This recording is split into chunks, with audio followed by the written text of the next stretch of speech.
Good morning student.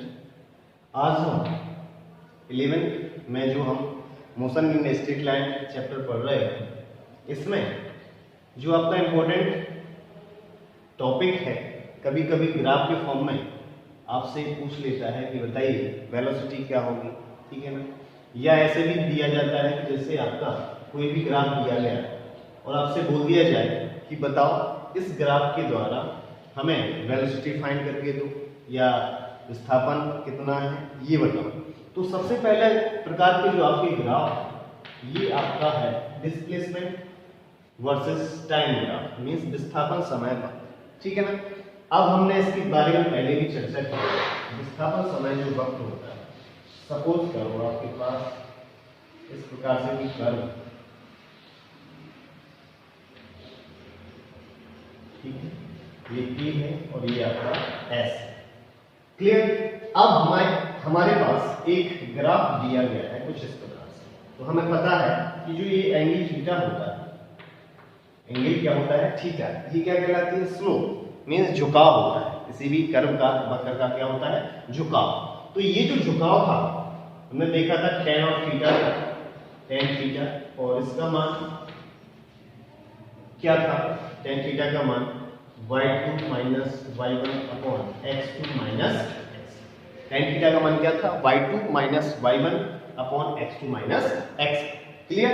अब चूंकि यहाँ पे जो हम ग्राफ पढ़ रहे हैं वो आपका विस्थापन समय वक्र है। क्या है, विस्थापन समय वक्र। तो यहाँ पे जो ये आ जाएगा, y में है आपका डिस्प्लेसमेंट और x में है आपका टाइम, तो यहाँ पे हम लिख सकते हैं s2 minus s1 upon t2 minus t, s2 minus s1 upon t2 minus t। ये क्लियर है ना। अब भैया आपको पता है ये है change in displacement upon change in s2 minus s1 upon t2 minus t1। तो s2 minus s1 change in displacement mean विस्थापन में हुआ परिवर्तन, अपॉन चेंज इन टाइम, समय में हुआ परिवर्तन। अब ऐसा तो हमने भाई क्या पढ़ा है, delta s upon delta t, delta S upon delta T. और आई होप जहां तक मैं जानता हूं ये क्या है आपका वेलोसिटी। बताया था ना मैंने कि भाई जो विस्थापन समय वक्र का जो स्लोप होता है वो हमें क्या देता है, वेलोसिटी देता है। क्या देता है, वेलोसिटी। एक चीज क्लियर है। अब यहां से थीटा का मान जितना बड़ा हो, सपोज करो ये थीटा 1 और ये आपका थीटा 2, ये थीटा 2, तो थीटा का मान जितना बड़ा होगा वेलोसिटी उतनी ज्यादा होगी। थीटा का मान जितना बड़ा होगा वेलोसिटी कैसी होगी, उतनी ज्यादा होगी। बात समझ में आ रही है। और याद रखना कभी भी कोई भी वक्र दिया है, अगर जो लाइन है इस प्रकार से खिंचती है जैसे ये, तो ये जो होता है ये पॉजिटिव वेलोसिटी के लिए रिप्रेजेंट करता है। जो वेलोसिटी होती है वो कैसी होती है, पॉजिटिव। या ऐसे समझ कि जब भी जो एंगल होता है वो 90 से छोटा होता है, जब भी जो एंगल होता है वो कैसा हो, 90 से छोटा, तो जो आपका वेलोसिटी होता है, वेग होता है, वो कैसा होता है, पॉजिटिव होता है। याद रखना। और अगर जैसे ही 90 से बड़ा मींस कुछ इस प्रकार से कर्व बनता है आपका, तो जो वेलोसिटी होती है वो कैसी होती है, आपकी नेगेटिव होती है। तो आई होप ये क्लियर हो कि जैसे जैसे स्लोप का मान बढ़ता है तो वेलोसिटी का मान क्या होता है, इंक्रीज करता है, बढ़ता जाता है। थीटा का मान जितना कम, वेलोसिटी का मान उतना कम। तो क्लियर है ना। जो डिस्प्लेसमेंट टाइम ग्राफ है, इसमें जो स्लोप होती है डिस्प्लेसमेंट वर्सेस टाइम ग्राफ की, वो काय को रिप्रेजेंट करती है, वो वेलोसिटी को रिप्रेजेंट करती है, और यहां से हम वेलोसिटी फाइंड कर सकते हैं। ठीक। अब एक ग्राफ आपको देते हैं या एक एग्जांपल आपको बताते हैं कि किस प्रकार से आपको सॉल्व करना है।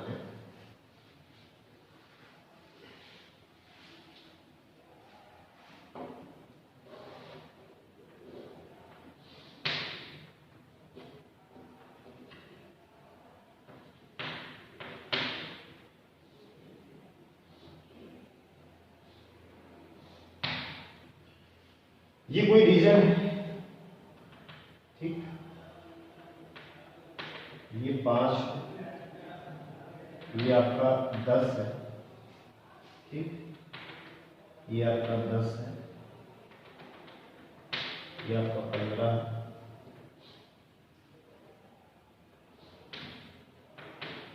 ठीक, और ये भी आपका है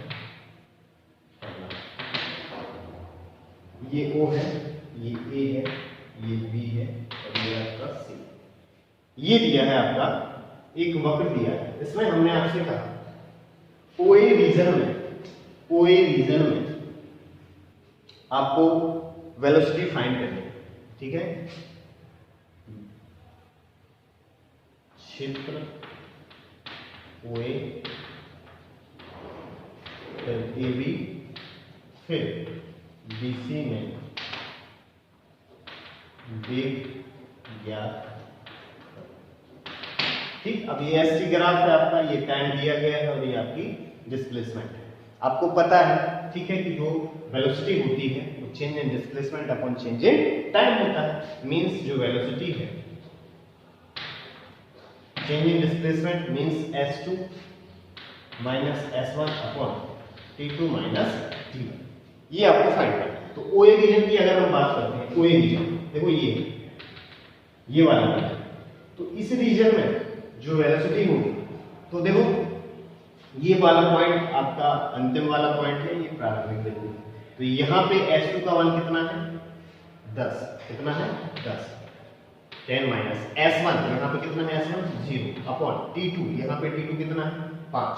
देखो है ना OA रीजन, T2 इस तरफ और S इस तरफ, तो ये हो जाएगा 5 माइनस S1 कितना है 0, ये हो गया देखो 5 दूनी 10, 2 मीटर पर सेकंड। बात समझ में आएगा किस प्रकार से हम वेलोसिटी, कोई भी अगर आपको ग्राफ दिया है तो ग्राफ की सहायता से वेलोसिटी हम कैसे फाइंड कर सकते हैं। तो आपको पता है कि जो स्लोप होता है S2 minus S1 upon T2 minus T1, तो यहाँ से हमने ये बना दिया। अब अगर हम AB रीजन की बात करें, किसकी बात करें, AB रीजन की बात करें, तो आप समझ लें क्या AB रीजन में कोई वेलोसिटी होगी, क्या कोई वेग होगा, या आप लोग बताइए।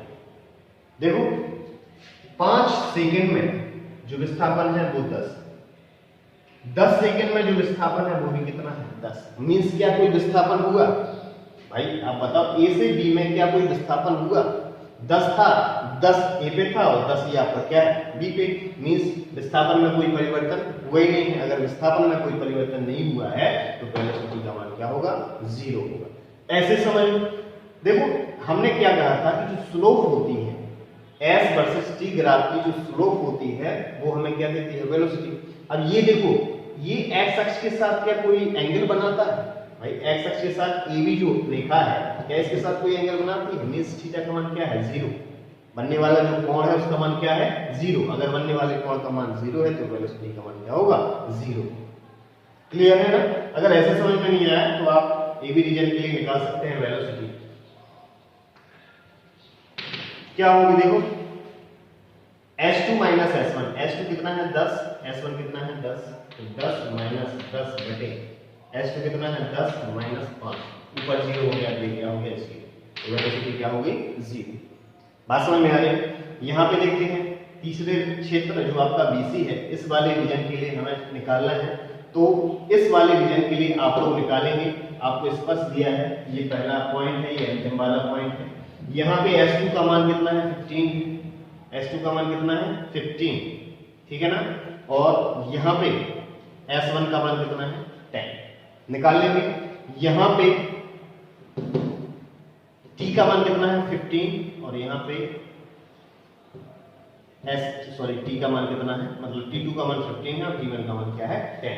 तो ABC क्षेत्र के लिए वेलोसिटी आप फाइंड कर सकते हैं। तो इस प्रकार से किसी भी वक्र के लिए हम मींस अगर विस्थापन समय कोई कर्व दिया गया है तो उसकी वेलोसिटी हम फाइंड कर सकते हैं। जो वेलोसिटी होती है वो उस विस्थापन समय ग्राफ की स्लोप होती है, उसी स्लोप की सहायता से हम वेलोसिटी फाइंड करते हैं। अगर कोई एंगल नहीं बनता है मींस विस्थापन में कोई परिवर्तन नहीं होता है, होने वाला जो चेंज विस्थापन में वो 0 होगा और जब 0 होगा तो जो वेलोसिटी का मान है वो क्या होगा 0 होगा। आई होप ये चीज आपको क्लियर है।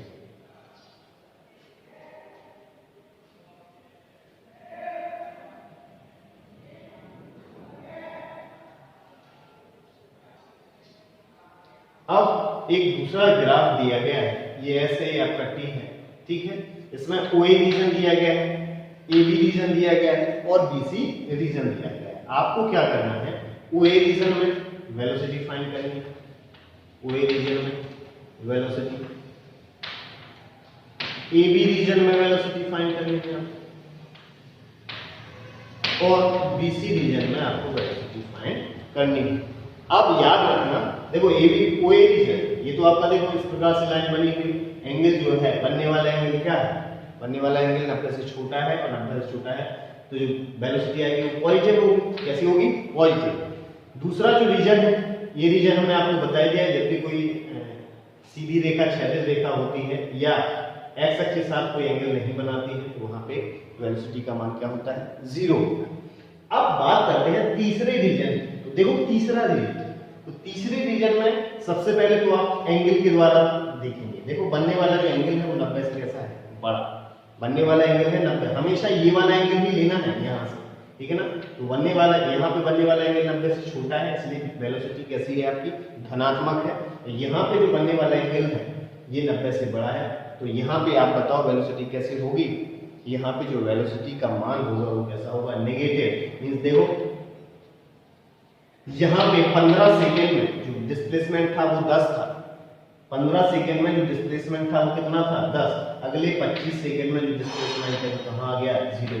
मींस ये आपका सेकेंड है, मींस इसे आप फर्स्ट पोजीशन मानना और ये आपकी क्या है? Second position. तो ये माइनस ये करना, ये माइनस ये, तो यहां से आप निकाल सकते हैं वेलोसिटी का मान। तो ये हो गया आपका समय विस्थापन ग्राफ, ठीक है ना। इसकी सहायता से कैसे हम फाइंड करते हैं वो इस प्रकार से हम निकालते हैं। ये आप लोग सॉल्व करें, ठीक है ना। इसके बाद हम अगला जो वक्र पढ़ेंगे वो होगा आपका वेग